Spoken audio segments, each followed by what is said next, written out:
said, well, they said, okay, no news is good news.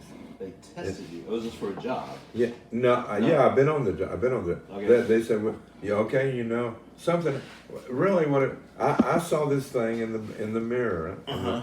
I was pulling this truck out, and I saw this thing doing like this in the lower mirror. You got a larger mirror, and Right. you got a little mirror, and I saw this thing doing like this. Well, yeah. And I got out, and I was telling Gene this morning they put these little skirting around these trucks, so these people that are inexperienced or whatever will instead of denting the lower part of the truck or something, they'll hit the skirting, Right. you know, and ideally, you know, not damage the truck or whatever. So anyway, I see this little doing like that, and so I get out and and I see this hanging down, and then afterwards I thought, you know what?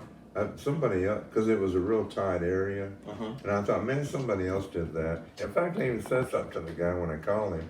I said, look, I don't know that I did this. And he says, well, yeah, I don't think you did either, because he showed it on the bumper. He said, I saw this yesterday. He says, but you know the procedure. I've got to send you to go get tested. So they took me over there and they tested me, and they said, well, no news is good news. 4 or 5 weeks go by, and all of a sudden one morning, man, the guy pulls me into a room there. They got a thing about pulling people into a room, man. But anyway, he says, you've tested for marijuana. And I said, well, the only thing, man, I had never, and this was what was kind of bothering me about it. My buddy was giving me these little gummies, and they were supposed to be a low thing, because he's giving it to his mother-in-law for her. She had issues in her back, especially trying to go to sleep.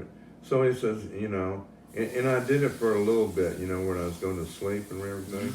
And I thought, well, man, That's how did it somehow register or whatever? Anyway, long story short, I said, well, man, I don't smoke marijuana. I said, I do take CBD though. Right. And so anyway, he says, well, I'm gonna have to let you. He says, all I can do is you'll have to be off for 3.5 weeks, and we'll retest you. Whoa. And I went right to the VA, and the good thing about the VA, you hear people talk about other stuff about the VA, but because of I guess some veterans are taking real serious pain things, and they're concerned about them over medicating or something, getting on the street. Well,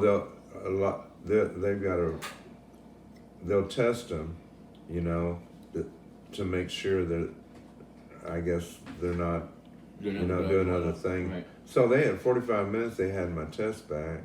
They said, well, it's false positive with no substance, and so.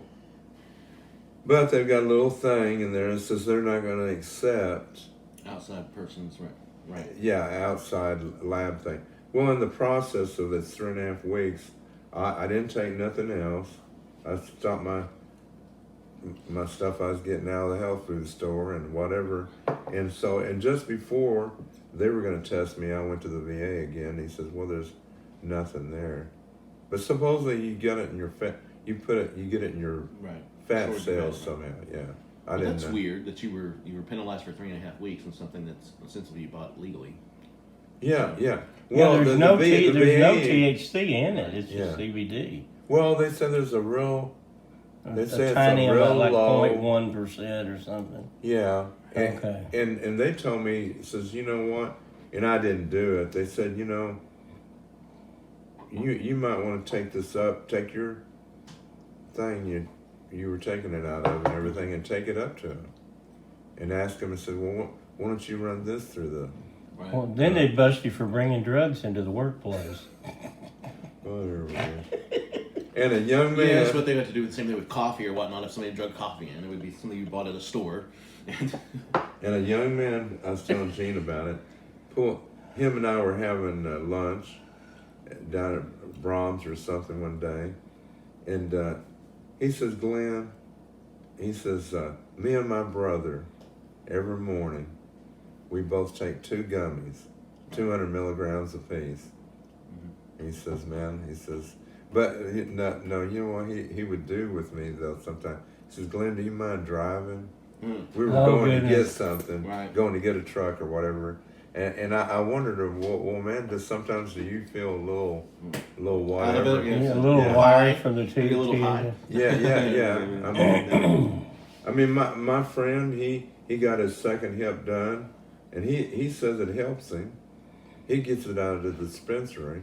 We've got all these, like, we got dispensaries, man, like. Right. Dollar stores. Oh, yeah. I think there's something to it. I had tried it. We were somewhere and they gave you, I think they're giving you a bigger dose because they're trying to sell the stuff, but they gave me some kind of oil or something. Right. And I was having trouble with my shoulder because it is, and man, my shoulder started feeling better. So I don't know if it's psychological or whatever. About 20 minutes. It felt like my shoulder I'm concerned was that feeling better. you keep teasing me about kind of coming up and see me and everything. Well, I am. But anyway, you'll come up there. Warning. You'll come up there, man. After I've been participating in the dispensary, and I'll have I'll have beaded doorways and Rabbi Shankar. You'll have strobe lights playing and on his Jimi Hendrix thing. posters. Yeah, and I'll be I have a smoke machine. It's whatever. And, well, you can start taking your CBD again now that you've been relieved of your employment from. I guess I can.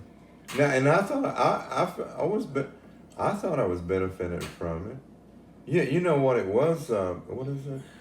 Charlotte's Web. I don't know if you've ever heard of it. That supposedly they had a daughter. They developed it from somebody suggested, said because she had seizures, and supposedly she was benefiting, from it.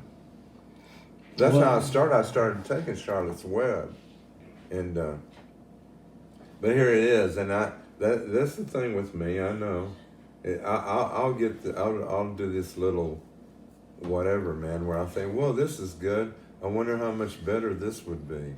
Yeah. And so that's one thing that they might have something on sale, and it might be a little higher dose. I said, well, I was doing pretty good with this, man. Maybe this would be even better, and it's a little higher dose. And hemp, I mean, what is the difference? Because I kind of got into it, and it's still at the health food store, but it's hemp. Right. I mean, I don't know. Right. What is the little difference? Is that an iPad? I mean, iPhone. I know it's not an iPad. No, Dad, that's not an iPad. It's not a remote control. That's an iPhone. Yeah. Oh. Well, I thought you were anti. No, I've always had iPhones. I just know that usually Donovan is the one that's more with the iPhone. I just answer. I do you text. Just use it as a phone. Use it as a phone. It's a phone. Not with you're doing video taking and everything pictures else. And videos. Right, you're trying a lot more things that I don't do. So that's the reason why I always refer to you. Right.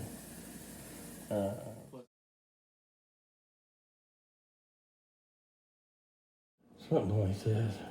He's not got the best keen sense of direction. Yeah. Right. Boy, that's a damn true. Really? Yeah, sometimes. Well, these guys knew me because I was kind of. We worked together to kind of get some things done, and. Well, I think they realized my. It was a marginal joke back in its heyday. And it doesn't play well. It doesn't play well to Peoria. So. I know. What do you call that? These probably like older people, man, that are still talking about way back when, which is all right, but you guys are probably thinking, well, yeah, but this is now, man. Right. This is. Well, no, the 70s. It's good. The joke would have landed better in the 70s, right? Oh yeah. Or the yeah, or the 80s, but now yeah. the joke is. There were even a bunch of airplane jokes about people jumping out of the air and Exactly. I forget the deal. Remember the Alamo as he pulls the, Yeah, as yeah. he pushes the French guy out. Yeah. But anyway, or something. Yeah, Viva la France and Right. yeah, well, man, looks like life's treating you pretty good. I'm not missing You, this. you don't look like you're battered and scattered and No. which is good. No. I think I've got it mostly put together. Yeah. I have some habits I'd rather change, you know. We've been discussing that, I think, during that's been one of our major topics. Since we've been and habits that we maybe need to change. Been talking about it for 20 years. No, since we've been here. No, not here, but I'm like some of the habits I'm talking I about. think Jamie. I have 20. I don't know if he means it, feels like it about Bobby, but with me, he might feel like, but doggone man, I spent about 72 hours counseling over here. But, you know. He's gonna bill you guys later, so just. Yeah. It's funny.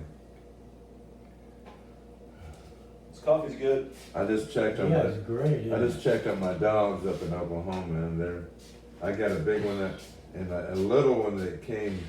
We were sitting, me and the big one were sitting out here on a Saturday morning, and he comes behind some old boy about 20 feet, and just stays with us, stops with us. I said, "Hey man, your dog's back here." And he said, "No, it ain't my dog, man." And she would never leave, and my neighbor across the street helped me across the way there. I don't have street. I'm in an RV park, Right. and so she helped me get it something online where you can, if somebody's looking for their dog, they can see where it's at. So she's been with me 3 or 4 years, and now if I was sitting right here, she'd be up in my lap. Crazy. But not constantly,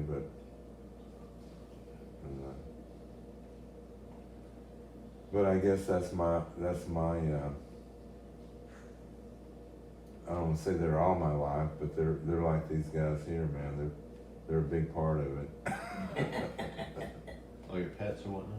Yeah. Of course they Yeah, I don't have no snakes or. No. I just have 2 cats, and they're pretty.